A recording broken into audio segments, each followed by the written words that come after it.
much, and thank you for bearing with me at the end of the day. So what I'm going to be talking about is the need to modernize the procurement process for construction projects. So many of the great ideas that we've been hearing about in the conference over the last 2 days rely on an innovative construction industry to put these new ideas into practice. And more to the point, construction is the one solution provider for climate change and the urbanization crisis. So we have to stop getting it wrong. So I, for one, have been advocating for a long time for the R&D investment, the training and education necessary to kickstart what I believe is going to be the most transformational shift in the industry that we've seen really since the advent of the passenger lift allowed for high-rise construction over 100 years ago. So why now? Well, rising material prices, soaring labor costs, more stringent codes and standards, and this is not advancing. Hey, I've got more time. I've got more time. This is so great. Okay, now we're off to the races. Okay, so I can slow down. I'm so pleased.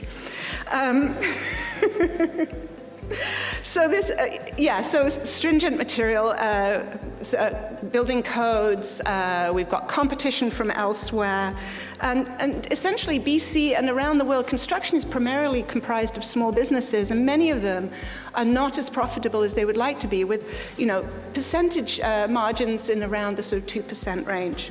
There's little opportunity for investment in R&D and in the new technologies that they need. And this applies to consultants too. Slim to non-existent profits are resulting in functional silos, which we've heard a little bit about downstairs, and incomplete contract documents. Costly mistakes. I mean, we've all heard about problems with very high-end office buildings in London. These are happening all over the world. It's not just a made-in-Canada solution. And as Frank Gehry, the notable American architect, has been famously heard saying more than once, what we build today, 98% of it is as he says. The fact is, form follows profit, and that form is not always very attractive. Increasingly, the profit isn't there either. So whether a building turns into an asset or a liability, well, it's often purely a game of chance. And why is that? Well, many will say that the procurement process is irrevocably broken, that it's rife with tradition-driven, short-term Darwinist thinking. It's over-elaborate, and it often achieves precisely the opposite of what's intended. Projects are more costly than ever before, productivity is going down, and there is a greater risk of challenge than ever before. But help's at hand. I am glad to say that the BC Construction Association has published a Procuring Innovation study that really reinforces a lot of what many have long believed to be the case, that the force that's going to drive the change necessary to bring the construction industry into the 21st century are going to be those clients that truly appreciate quality and value for money. And the need for vision and direction from these clients is more pressing than ever as leading construction companies embrace new technologies like robotics and look for those intelligent clients that are going to help them lead the way. So what does that mean? What is an intelligent client? Well, first, as a client, you have to accept that you're not the architect or the engineer or the builder. And so don't try to do their job for them. It's your job to hire the best project team you can afford and to make sure that you help them scope out the challenges and the solutions that are necessary for your project, setting in place the metrics that you need to ensure that form and performance are what you are looking for. Not every metric is the most important. And you also have to understand the common law of business balance that prohibits, and you QSs must know this, it prohibits paying a little and getting a lot. It can't be done. If you deal with the lowest bidder, it's well to add something for the risk you run. And if you do that, you can afford to pay a little bit more. You also need to know that design matters, that ongoing operation costs for a building, any building, are unavoidable, even passive house. But their magnitude and frequency are directly related to the characteristics of the building that you bought. So thoughtful, thorough design leads to tangible benefits, and life cycle costing, as QSs around the world all know, is absolutely fundamental. We have to be fair and open and transparent in our tendering and bidding processes, encourage collaboration, and include small businesses, many of which are the most nimble and the most innovative, and always put the best interests of the project first. It's a great idea to connect with other building owners, and those of us who are owners reps or QSs who are working on behalf of clients. Help them create a united voice, establish definitions for what quality and best value for money actually means. Sure, you want to get the best bang for your investor or taxpayer's buck, but the best is not always the cheapest if you're saddling the end user with unmanageable costs down the road. Engage with the R&D community, and we don't do this in the industry. Public procurement particularly, for every other type of service or good, is a great source of innovation investment. And we are investing a fraction of what other industries invest, and it's a fraction of what we need to invest. So ultimately, we need to understand that fostering a spirit of trust and respect across the entire project team is the single most important thing an owner can do. In reality, it's probably the most difficult and time-consuming. But if you are a client or purchasing agent and you do these things, then the industry salutes you. You need to step up and share those experiences and lead the transformation of what the client role is all about. If you don't, then at least, and not doing those things already, then at least commit to sharing what you learn with your peers, sharing what lessons there are out there, and making the job of being a client cool again.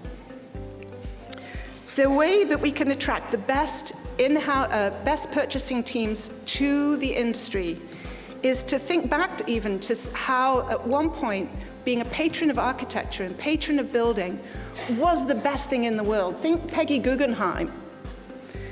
It should never, ever be a job of last resort. After all, it takes courage and conviction to be a truly leading client. Only through that leadership and vision are we going to get an industry, be able to have an industry that can fulfill its dream of being modern, efficient, and productive, and deliver the smart, sustainable, and affordable housing, communities, and infrastructure that are so desperately needed both here and around the world. So I want to leave you with this last image, which is really of the most mundane, modest project you can possibly imagine. It's a public washroom in the middle of nowhere, and yet it is a thing of beauty. It is what every building should aspire to be: affordable, fulfill its function and criteria, and be something that will not be hard to not be easy to forget. Thank you. Well, I think the first thing is the fact that we're talking about it is really helpful. What we've been looking at from lessons overseas, so as I'm sure many of you have heard, I'm from the UK originally, and they have gone through exactly this very same process over the last sort of 5 to 10 years.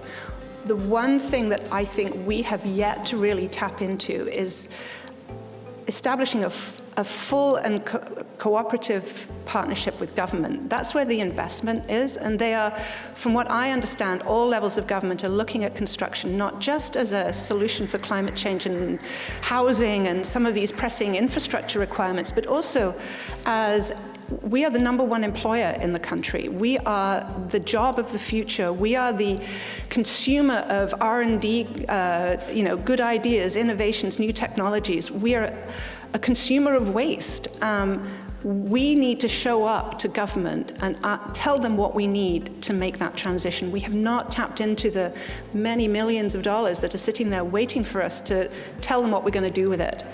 I think we have a history of trying to, be individual spirits and soldier on our own. We don't even necessarily talk to our peers. I think we have to work together, and I think we have to work with government a lot more productively than we have. And I do believe that there's much in the way of resources and support there if we were to choose to ask for it. So that's what I think we should do.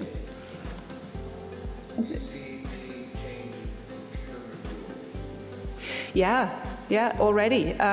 So I don't know if any of you spend your weekends trawling through the federal government procurement website. Everybody loves looking at that, but you will see if you do that, that social procurement has now started to take a hold at the federal level, for example, which is asking for more in the way of supporting local communities, thinking about a sort of non-financial benefits that might be afforded by certain projects. So that's certainly making a change. We heard downstairs about integrated project delivery is, I would say, rolling out much faster than perhaps we're hearing in the media. Lean construction and prefab is certainly making a way. But we have to do as an industry, if we're in the construction side, a much better job of explaining to clients the benefits of some of these factory-based production systems or automating certain procedures. So yeah, I would say it is happening already. The other thing I'd say is that the most interesting things are the things that we're not hearing about yet. We were talking earlier today about some of the companies that are being developed targeting construction that come from other industries. So Bone Structure makes steel frame houses. The execs from Bone Structure are all Bombardier folks, so they know about building airliners, and they're applying that to construction. Dynamic Structures builds telescopes and are now getting into bridges. So what we don't see in the traditional world of construction is what I think is going to bite us tomorrow, and they're the ones that we should be most afraid of.